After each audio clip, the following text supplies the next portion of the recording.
It started with the barking. Not the kind of barking dogs do when they're bored or excited. This was sharp, panicked, relentless, like something was chasing after Bear, my German shepherd. The sound echoed through the trees and pierced the stillness of the evening, making the birds hush and the crickets stop mid-chirp. I glanced at the clock. 7:43 p.m. He'd only been out for a few minutes. Bear never barked like that. I stepped onto the porch, the screen door creaking open behind me. The sun had dipped low enough to cast everything in a strange bronze hue.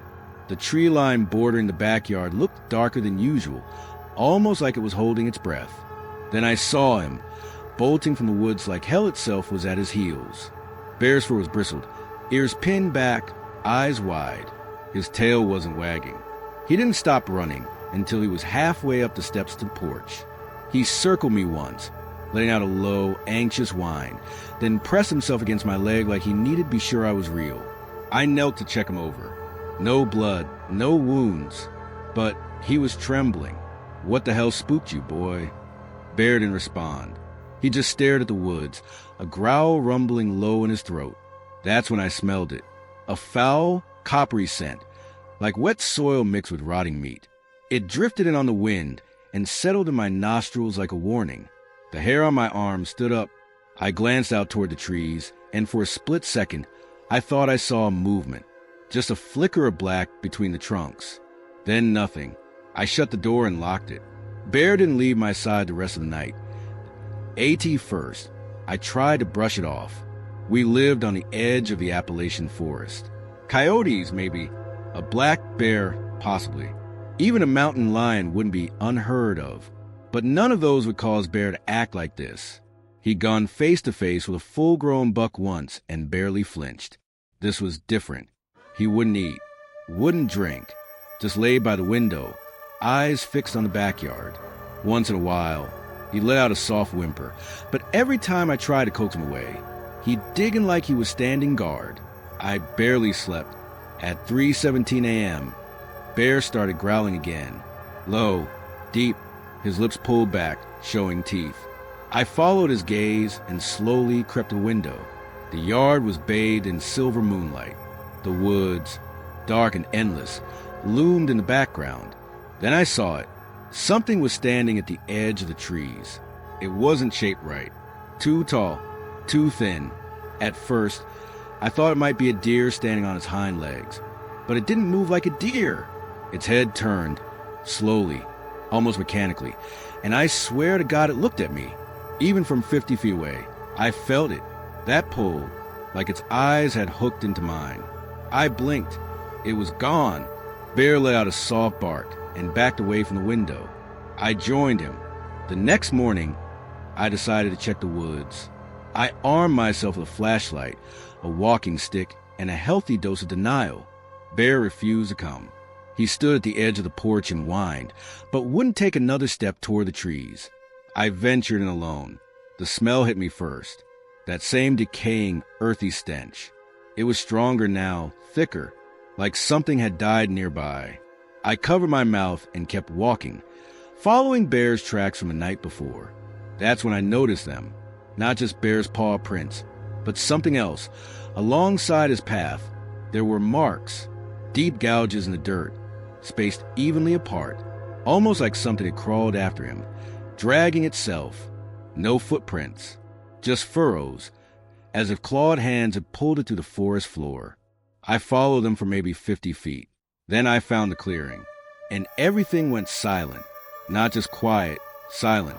No birds, no wind. Even the bugs had vanished. In the center of the clearing, the soil was disturbed, almost like something had burrowed up from below.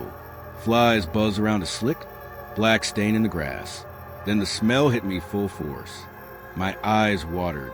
That's when I heard the whisper. A faint voice.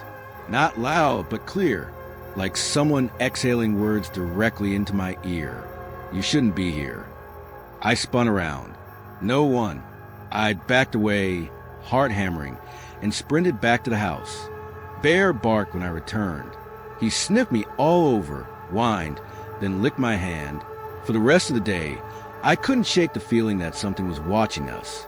I kept catching glimpses, movement at the edge of the trees, a shadow that wasn't quite shaped right. At one point, my neighbor stopped by to drop off eggs, and Bear lunged at him when he stepped too close to the porch. That dog had never been aggressive before. By evening, the air in the house felt heavy, like it was harder to breathe. I kept all the lights on, every curtain drawn, every door locked. But around midnight, something started tapping on the back window. Slow, rhythmic, tap, tap, tap. Bear stood frozen, his ears pricked forward, teeth bared. I crept toward the window, every part of me screaming to stay back. The tapping stopped. I pulled the curtain aside just an inch, and there it was, a pale, elongated face, eyes too large, skin tight and colorless, mouth hanging open as if mid-scream, though no sound came. Its fingers were pressed glass, long, bony, almost human, but wrong. It didn't blink, didn't move, just watched me. I fell backward, hard in my throat. Bear started barking, frenzied. When I looked again, it was gone. I didn't sleep. I sat with Bear on the couch, shotgun in my lap, every light in the house blazing. I kept expecting to hear scratching on the walls, glass breaking, anything. But nothing came until just before dawn. Bear growled, low and constant. I sat up and noticed the front door was wide open. We hadn't heard it unlock, hadn't heard it creak open. It was just open. Outside, the forest looked calm. Still, Bear refused to leave the living room. I stepped onto the porch and scanned the yard. No footprints, no tracks, but something new was there. A small object sat on the porch railing, something pale and slick. I picked it up and nearly dropped it. It was a tooth, not a dog's, not a human's either. Too long, too sharp, too perfect. The police came later that morning. I told them someone had tried to break in, maybe mess with the back window. They took a report, looked around, and chalked it up to a prank or wildlife. They didn't see the tracks, the tooth, the face in the window. They didn't see what I saw. But Bear knows. He hasn't left my side since. And last night, just before sleep finally took me, I heard it again, that tapping. Only this time, it was on the inside of the window.